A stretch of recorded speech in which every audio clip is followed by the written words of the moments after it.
Is John Mateer enough for Oklahoma to pull off what right now feels like it would be an upset in the latest edition of OU Texas? And what conclusions can we draw from who wins that game?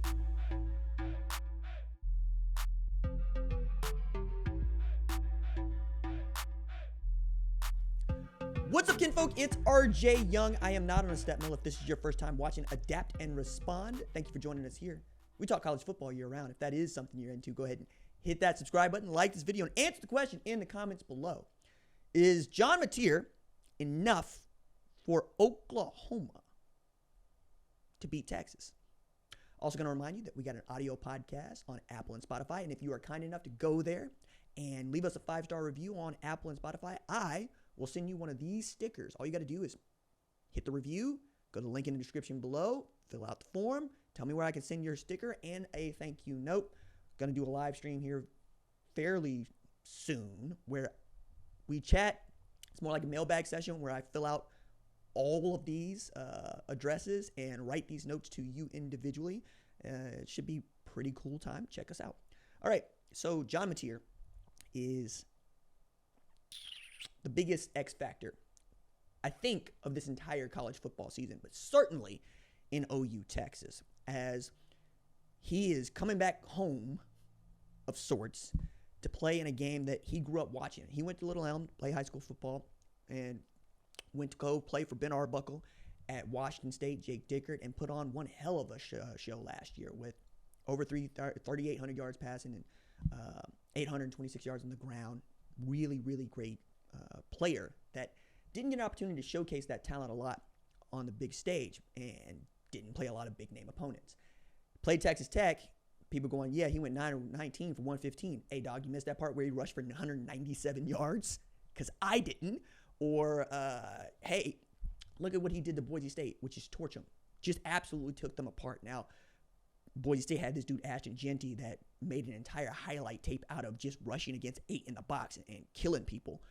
So John Mateer's performance was lost in that game as Boise State did what Boise State had been doing all year, save Oregon, and then they get to play Penn State in the college football playoff, and that goes about the way you would think it would go when you see Boise State matched up against Penn State or Boise State matched up against Oregon. Okay. So Mateer continues to play really well, threw for 390 against San Jose State, great game, and becomes one of the hottest, if not the hottest, offensive commodity in the portal. And Brent Venables had to do something. He had to fire the offensive coordinator in October, Seth Luttrell. He had benched the starting quarterback who gained his spot, beat Alabama, was still going to go into the portal, now come out at Auburn. Jackson Arnold expects to be the starter down there. Michael Hawkins probably not good enough to get you past a team like Texas, let alone play for the kind of championships that Oklahoma wants to play for. So what do? You go get the offensive coordinator who is not 30 yet, and you're betting on a guy who seems to know exactly what to do with his scheme. And you're telling him, do you think you can bring the quarterback with you? And we're going to try to pair you up.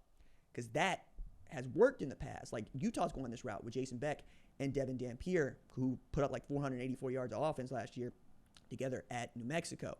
You see this work in more often than not, right? Like I'm thinking about Lincoln Riley and what he'd been able to do with transfer quarterbacks. He'd bring in Kyler Murray. It worked. Baker Mayfield. It worked. Well, Baker goes to Bob, but you get my point there.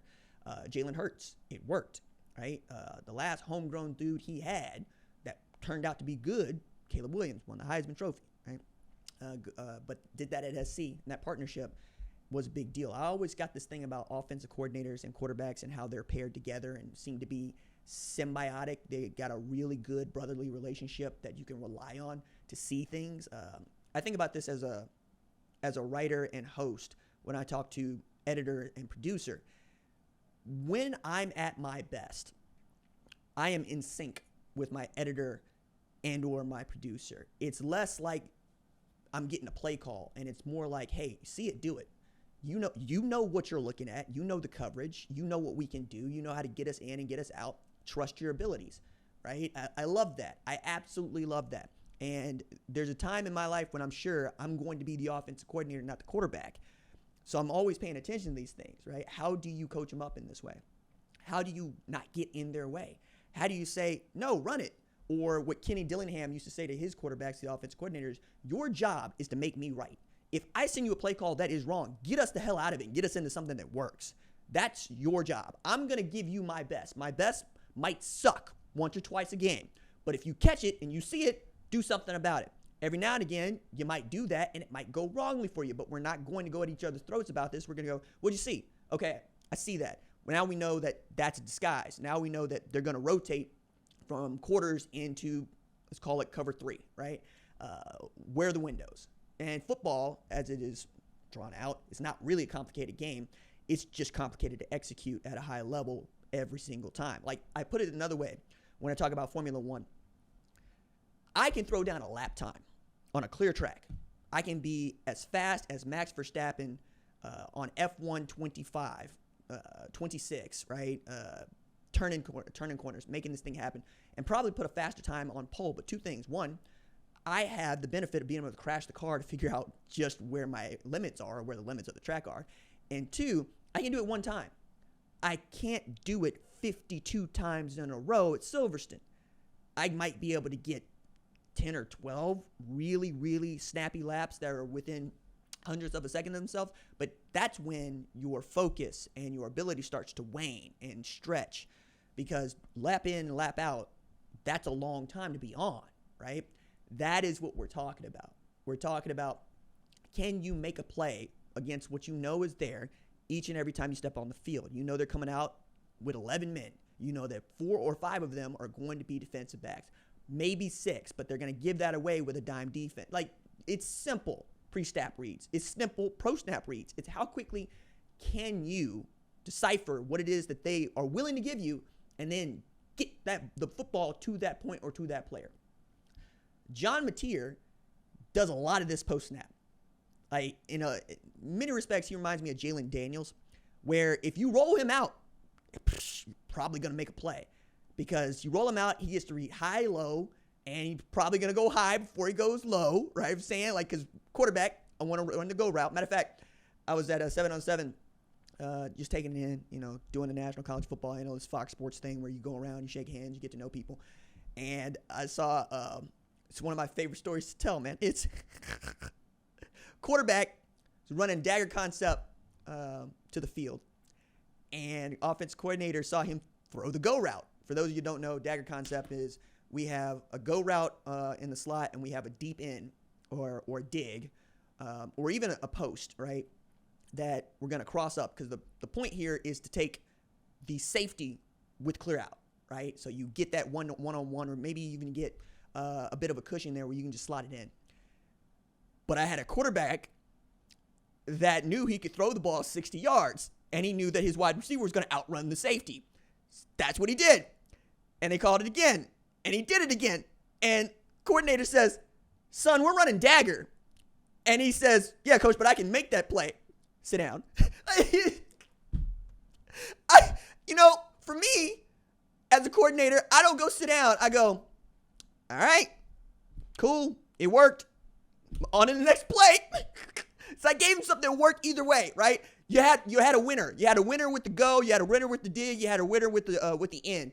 And by the way, in some offenses, the wide receiver gets to make that side adjustment, and then the quarterback hopes they see the same thing, right? Depending on where you're lined up and where the defensive back is aligned and how deep or how soft the safety is playing you. All these things matter. All I'm saying is John Mateer doesn't necessarily need to be the best player. The best quarterback on the field. He needs to be the best player on the field. Now, history. There have been put another way. Brent Venables has coached 3 OU Texas games as head coach. In 2 of them, they have scored a total of 3 points. That ain't gonna get it done. Like, we'll throw out the 49-0 game. I know Texas fans won't, but I will, because played the game without a quarterback, and they played the game with Quinn Ewers. Okay. Dylan Gabriel comes back, feel real good about ourselves, and then Dylan Gabriel's gone, feel real bad about ourselves. It goes how you think it might go in both of those instances. But we're thinking that John Mateer is more of the Dylan Gabriel variety. Now, that said, that Texas team still damn near beat Oklahoma. Or I should say Oklahoma had to claw back with one hell of a drive to finish the game, to go get 6 and win it. And it was really, really great and outstanding to watch. But Texas had the better team that day. Oklahoma got the better plays. This year, it feels like Texas will have a better team. We'll see if Oklahoma can make the better plays.